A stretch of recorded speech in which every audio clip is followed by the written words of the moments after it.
మరి ఈరోజు ఈ వాక్యాన్ని వింటుండగా ఓ ప్రక్క తల్లి గురించి మనం తెలుసుకుందాం. ఆ తల్లికి ఈ లక్షణాలు ఎక్కడి నుంచి స్వతంత్రించుకుందో ఆ వాక్యం ద్వారా అవి కూడా మనం నేర్చుకోవడానికి ప్రయత్నం చేద్దాం.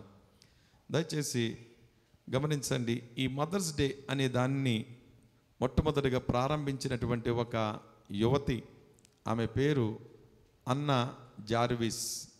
చెప్పండి, ఏం పేరు? అన్నా జార్విస్ అనే ఒక యువతి తన యొక్క తల్లి యొక్క సేవను గుర్తించి 1907 సంవత్సరము మే నెల 2వ ఆదివారాన్న ఈ మదర్స్ డేని మరి ప్రారంభించడానికి ఆమె ఒక ఉద్యమాన్ని చేసి సాధించి ఈ దినాన్ని తీసుకురావడం జరిగింది. దాని ఉద్దేశం ఏంటంటే, అన్నా జార్విస్కి ఒక చేదైనటువంటి అనుభవం ఏంటంటే, ఆ యవన బిడ్డకు చిన్నతనంలోనే తండ్రిని కోల్పోయింది. ఆ కుటుంబంలో 13 మంది సంతానము. ఆ 13 మంది సంతానంలో సుమారుగా 8 మరణించడం జరిగింది. ఓ ప్రక్క తోబుట్టువులను పోగొట్టుకోవడం, మరో ప్రక్క తండ్రిని పోగొట్టుకోవడం, మరో ప్రక్క పేదరికము, కష్టము, ఇట్లాంటి పరిస్థితుల మధ్య ఆ కుటుంబం ఎదిగినప్పుడు ఆ కుటుంబంలో అన్నా జార్విస్ని తన తోబుట్టువులను సాహసోపేతంగా పరిచర్య చేసి సేవ చేసి తన తల్లి ఆ బిడ్డను పెంచడం జరిగింది. అలా పెంచి ఒక ఉన్నతమైనటువంటి స్థానానికి నడిపించడానికి కారణమైంది తల్లి. ఆ తల్లి పేరే రీవ్స్, అన్నా రీవ్స్ అంటారు.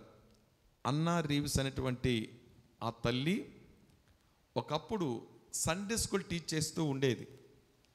ఈ సండే స్కూల్ టీచ్ చేస్తున్నప్పుడు తన కుమార్తె అన్నా జార్విస్ కూడా వచ్చి ఆ సండే స్కూల్లో పాఠాలు వింటూ ఉండేది. అంటే ఆ యొక్క అన్నా రీవ్స్ యొక్క కుమార్తె అన్నా జార్విస్ కూడా తల్లి నేర్పిస్తున్నటువంటి ఆ సండే స్కూల్ విలువైన పాఠాలు నేర్చుకుంటూ ప్రతి ఆదివారము చర్చికు హాజరయ్యేదన్నమాట. అలా హాజరవుతున్నప్పుడు సండే స్కూల్ పాఠాల్లో ఓ పాఠాన్ని బోధించింది తల్లి. ఆ పాఠం ఏంటంటే, పిల్లలు, మీ తల్లి చేసిన త్యాగాన్ని, మీ తల్లి చేసినటువంటి ఆ సేవను ఎన్నడూ ఎప్పుడు మర్చిపోకూడదు, కృతజ్ఞత కలిగి జీవించండి అని ఆమె బోధిస్తుంది. ఆ బోధించిన బోధ ఆ కుమార్తె అయినటువంటి అన్నా జార్విస్ హృదయంలో నాటుకుపోతుంది. కొన్ని సంవత్సరాలు అయిన తర్వాత తల్లి చనిపోయింది. అన్నా జార్విస్ తల్లి చనిపోయింది, తండ్రి చనిపోయాడు, చాలామంది తోబుట్టులు పోగొట్టుకున్నాను కదా అని దుఃఖానికి గురి కాకుండా దాన్ని జయించి, నా తల్లి చెప్పిన మాటను గుర్తుపెట్టుకుని తప్పక నా తల్లి చేసినటువంటి ఆ త్యాగానికి, ఆ ప్రేమకు, ఆమె చేసినటువంటి ఆ సేవకు ప్రతిగా, కృతజ్ఞతగా ఆ తల్లిని గౌరవించడానికి, నా తల్లే కాదు ఈ యొక్క దేశంలో ఉన్న ప్రతి తల్లి కూడా గౌరవించబడాలి, కృతజ్ఞతగా బిడ్డలు తన తల్లులను గౌరవించాలి అన్న ఆ తపన నుంచి ఈ మదర్స్ డే అనేది ఉద్భవించడం జరిగింది. ఈ మదర్స్ డే గమనించండి, ఈరోజు అమెరికా దేశంలోనే కాదు కానీ ప్రపంచ దేశాల్లో కూడా ఈరోజు జరుపుకుంటూ కులమతాలకు, ప్రాంతీయ భేదాలకు అతీతంగా జరుపుకోవడం జరుగుతుంది నేటి దినాన్ని. ఈ మదర్స్ డే అనగా మాతృ దినోత్సవాన్ని జరుపుకున్నటువంటి వేళ ఒక మాట జ్ఞాపకం చేయవలసింది ఏంటంటే, ప్రతి బిడ్డ అంటే ప్రతి కుమార్తె, ప్రతి కుమారుడు తన తల్లిని తప్పక సన్మానించి గౌరవించాలని ఈరోజు మీకు నేను తెలియపరుస్తూ ఉన్నాను. ఓ చిన్న స్టోరీ చెప్పి అక్కడి నుంచి తల్లి యొక్క విశేష గుణాల్లోనికి మనం వెళదాం. ఓ కుటుంబం ఉందట. ఆ కుటుంబంలో ఒక కుమారుడు జన్మించాడు. వాడిని చాలా అల్లారుముద్దుగా పెంచారు.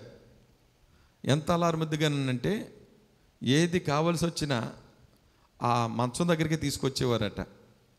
అంత చక్కగా ప్రేమించి, అంతగా గౌరవించి ఆ బిడ్డను అల్లారుముద్దుగా పెంచి ఒక 4వ ఏటలోనే స్కూల్లోకి జాయిన్ చేయడం జరిగింది. అలా చదువుకుంటూ సుమారుగా ఓ 12 సంవత్సరాల వయసు వచ్చిందట. వయసు వచ్చినప్పుడు ఈ బిడ్డ సంవత్సరం అంతా కూడా విరామం లేకుండా చదువుతూ ఉన్నాడు. ఒకరోజు సెలవు వచ్చింది. ఆ సెలవు ఏంటంటే, ఇది సెలవు దినాలు, వేసవకాలపు సెలవు దినాలు కనుక ఈ నెలంతా కూడా మీకు సెలవిస్తున్నాము అని చెప్పారట. ఈ పిల్లాడిని తీసుకుని ఆ సెలవు దినాలకి 4 రోజులు ఈ తల్లిదండ్రులు బయలుదేరారట.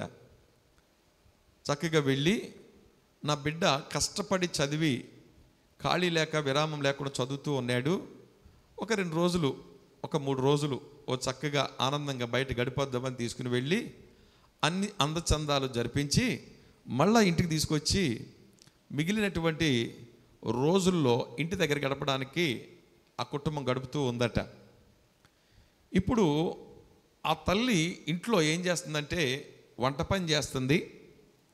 ఆ తల్లి ఆ బిడ్డకు వస్త్రాలు ఉదుకుతుంది, లేక ఆ కుటుంబంలో ఏది పరిచర్య, ఏ పని అయితే ఉందో ఆ గృహాన్ని క్లీన్ చేస్తుంది, ఆ పనంతా జరిగిస్తూ ఉంది. ఇలా పని చేస్తున్నప్పుడట ఆ 12వ ఏటలో ఉన్నటువంటి ఒక బిడ్డ ఓ చక్కగా తల్లి ఆహారం వండుతుంటుంటే ఈ బిడ్డ వెళ్ళి కూరగాయలు కోస్తూ ఉండేవాడట. తల్లి చక్కగా ఆ యొక్క గృహాన్ని తుడుస్తూ ఉంటుంటే చీపురు బట్టి ఈ కుమారుడు కూడా వెళ్ళి ఫినాయిల్ పట్టుకొచ్చి తడిగుడ్డ పెడతా ఉండేవాడట. తల్లి బట్టలు ఉతుకుతుంటుంటే ఈ కుమారుడు వెళ్ళి బకెట్తో నీళ్ళు పట్టుకొచ్చేవాడట. చేస్తున్నారా మీరు? ఎవరైనా చేస్తున్నారా? చూస్తున్నారా? అలా బుద్ధుల్లాగా అలా చేస్తూ ఉన్నారట. చేస్తుంటుంటే ఈ తల్లి అనుకుంటుందంట, అబ్బా నా బిడ్డ ఎంత చక్కగా సహాయం చేస్తున్నాడో, ఎంత చక్కటి సహకారిగా బాధ్యతగా ఉన్నాడు, ఎంత బాధ్యతగా ఎంత మంచిగా చేస్తున్నాడో అని తల్లి ఆనందిస్తూ పరవశిస్తూ ఉందట. అలా 2 రోజులు అయింది. 3వ రోజుని ఆ తల్లి వంట వండుతూ ఉందట.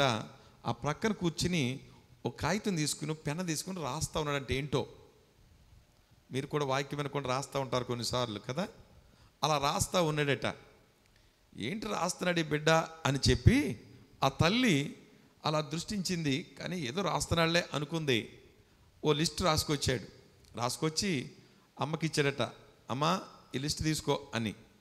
అది చూడగానే ఆ తల్లికి ఒక గుండె పిండినట్టు అయిందట. ఒక విభ్రాంతికి గురైంది, షాకింగ్కి గురైంది. అందులో ఏముంది అనంటే ఇలా ఉందట. ఏమనంటే, అమ్మా నేను గత 2 రోజుల నుంచి 3 రోజుల నుంచి నీకు సహాయం చేస్తున్నాను. అందులో మొదటగా నీవు బట్టలు వాష్ చేస్తుంటుంటే, ఉతుకుతుంటుంటే నీకు నేనేం తీసుకొచ్చానయ్యా అంటే నీళ్లు తీసుకొచ్చి సహాయం చేశాను. దానికి 20 రూపాయలు ఖర్చు. ఎంతంట? 20 రూపాయలు ఛార్జ్. అమ్మా రెండవది, నువ్వు ఇంట్లో వంట వండితే ఆ వంటకి నేను ఏం చేశాను? కూరగాయలు కోసాను. ఆ కూరగాయలు కోసినందుకు 20 రూపాయలు ఛార్జ్. ఓకే. ఆ తర్వాత అమ్మ నువ్వు చక్కగా ఇంట్లో తుడుస్తుంటుంటే నేను కూడా ఏం చేశాను? ఫినాయిల్ పెట్టి చక్కగా సాఫ్ చేశాను. దానికి రోజుకొచ్చి 50 రూపాయలు ఛార్జ్. ఇలా చేసిన ప్రతి పనికి ఏం చేస్తున్నాడు? తల్లికి ఛార్జ్ చేశాడట. చేసి ఆఖరిని సబ్ టోటల్ చేశాడు. చేస్తే ఒక 200-300 రూపాయలు వచ్చింది. అది చూసి ఆ తల్లి వేదనతో బాధతో గురై అలా చూసింది. కానీ తనకు తానుగా నిలదొక్కుని ఓ పాట నేర్పించాలనుకుందంట. ఎవరికి? ఆ పిల్లవాడికి. ఆ పిల్లవాడు వేసాడు కదా, నీళ్లు తెచ్చినందుకు 20 రూపాయలు ఛార్జ్, తడిగుడ్డ పెట్టినందుకు 100 రూపాయలు ఛార్జ్. ఓకే. నెక్స్ట్ కూరగాయలు కోసినందుకు 10 రూపాయలు 20 రూపాయలు ఛార్జ్. ఇట్లా ప్రతిదానికి ఏం చేస్తున్నాడు? ఛార్జ్ చేసుకొచ్చాడు కదా, టోటల్ అమౌంట్ వేసుకొచ్చాడు కదా. అప్పుడు తల్లి ఆ పేజీని పక్కకి తిప్పి రాసిందట. ఇలా రాసి ఆ బిడ్డను కూర్చోబెట్టి, నాయనా, నీవు పుట్టే ముందు 9 సంవత్సరాలు నా గర్భంలో ఉన్నావు. ఈ 9 సంవత్సరాలు పెంచినందుకు నో ఛార్జ్. ఏమని చెప్పిందట? 9 నెలలు నా గర్భంలో నిన్ను మోసినందుకు నీకే ఛార్జీ వేయలేదు.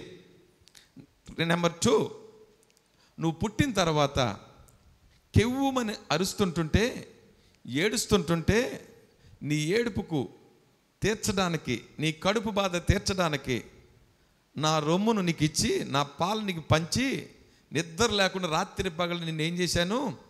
పోషించాను. దానికి నో ఛార్జ్.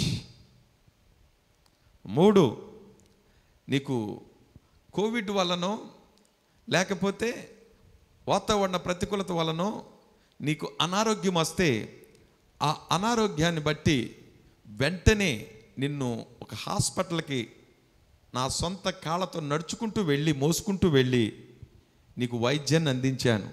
దానికి నో ఛార్జ్. ఈరోజు నీకు ఓ చక్కటి యూనిఫామ్ కుట్టించి, ఓ చక్కటి పుస్తకాలు కొని, ఒక ఇంగ్లీష్ మీడియం స్కూల్లో, కార్పొరేట్ స్కూల్లో జాయిన్ చేసి, నేను ప్రయాసపడి నిన్ను పంపించి ఇదంతా సాకడానికి, నిన్ను భద్రపరచడానికి సహాయపడుతున్నానే. ఈరోజు 12వ ఏట వరకు నిన్ను పోషించానే.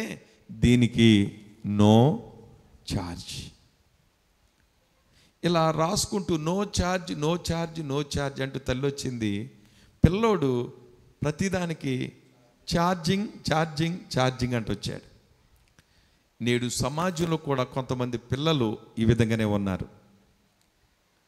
పిల్లలు ఇలా ఉన్నా తల్లి మాత్రం నో ఛార్జ్. అది శ్రేష్టమైన తల్లి అంటే.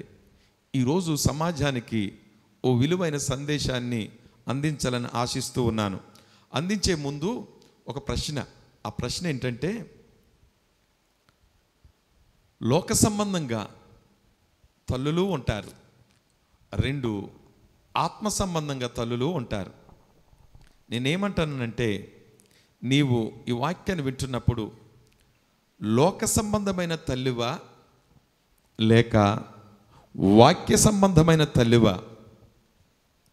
వాక్య సంబంధమైన తల్లి వాళ్ళు ఆత్మీయమైన తల్లిగా ఉండగలుగుతారు. వాళ్ళు తమ జీవితాలను ఇతరులకు ప్రభావితం చేసే మాదిరికరమైన తల్లులుగా ఉంటారు ప్రపంచానికి.